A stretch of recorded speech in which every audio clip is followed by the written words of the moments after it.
6-0. You couldn't ask any more from a Kettering Town side than that. Could have been 9 if it had gone right, of course, with those penalty decisions that weren't given, but a fantastic response to the game on Tuesday, and we finished that game exceedingly well, didn't we? Yeah, I thought you know, we finished the game very well on Tuesday night. I thought we were a little bit unfortunate.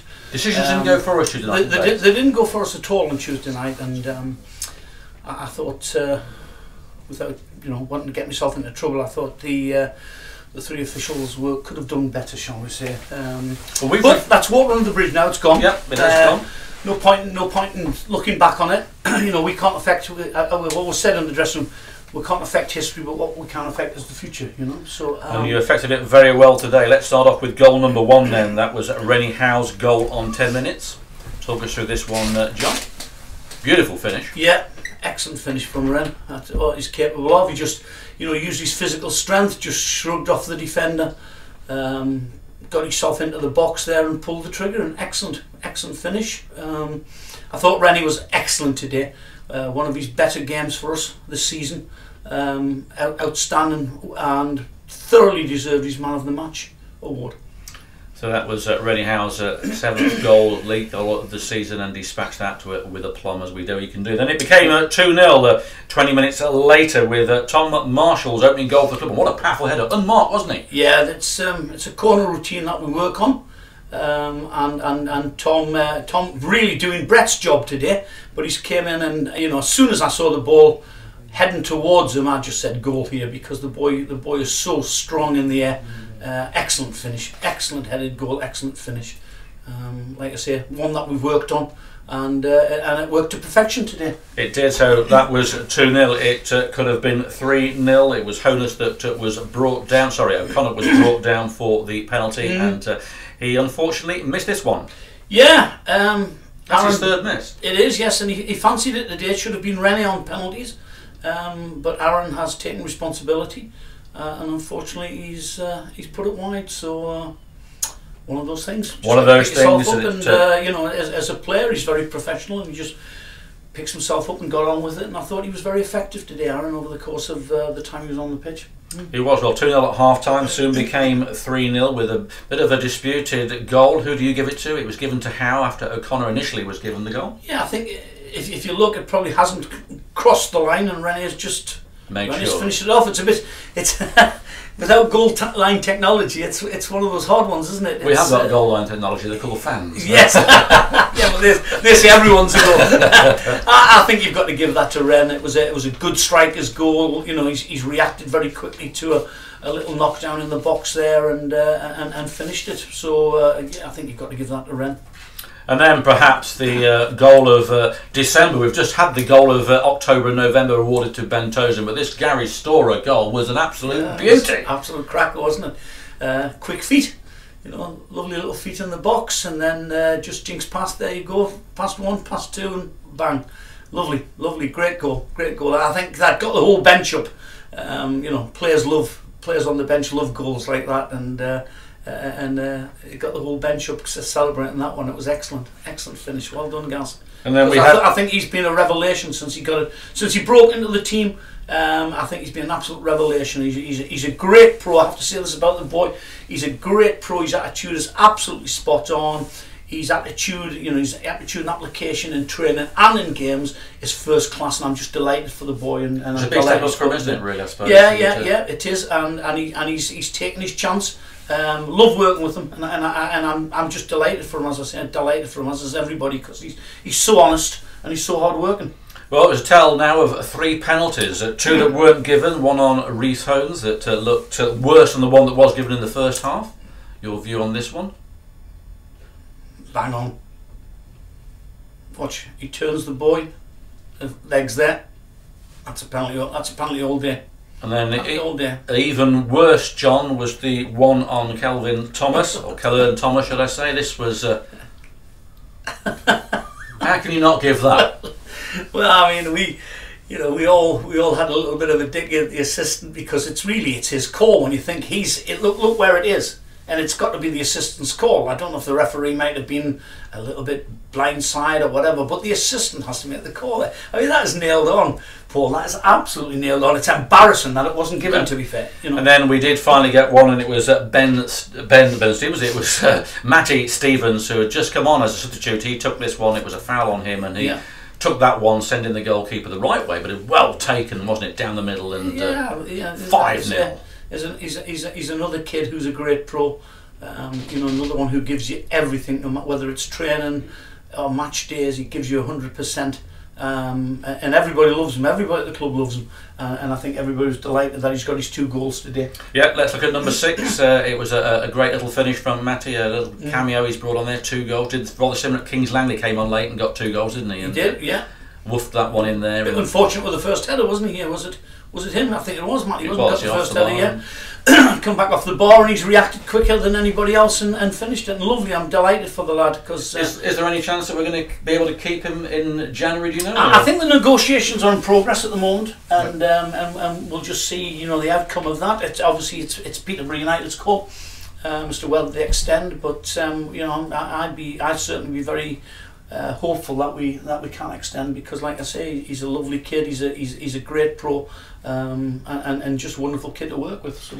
The next home game here is on New Year's Day against Kettering Town, who are top of the division. It's going to be another cracking game in principle of Kettering Town's season, and if we can get some points off that one, that's really going to set some markers out, isn't it? It is, yeah. It's a massive game for us. In fact, the next 2 games are massive for us, Paul, to be fair.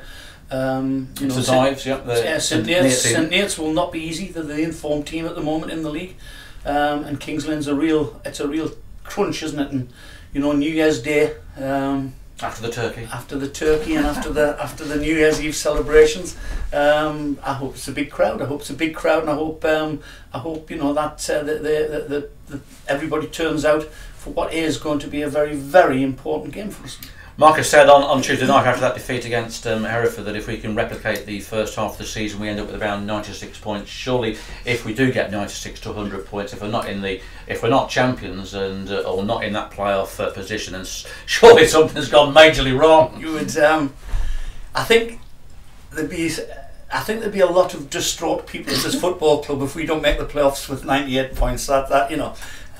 You'd be absolutely gutted, wouldn't you? But I think 98 points should see us certainly into the playoffs. Straight in the camp, though, from the outside looks really good, John. I know we travel sometimes with you on the coach away. It's always been good spirited, and it seems good out there at the moment. And I'm sure they want to go to Hereford in April and give them a dose of their own.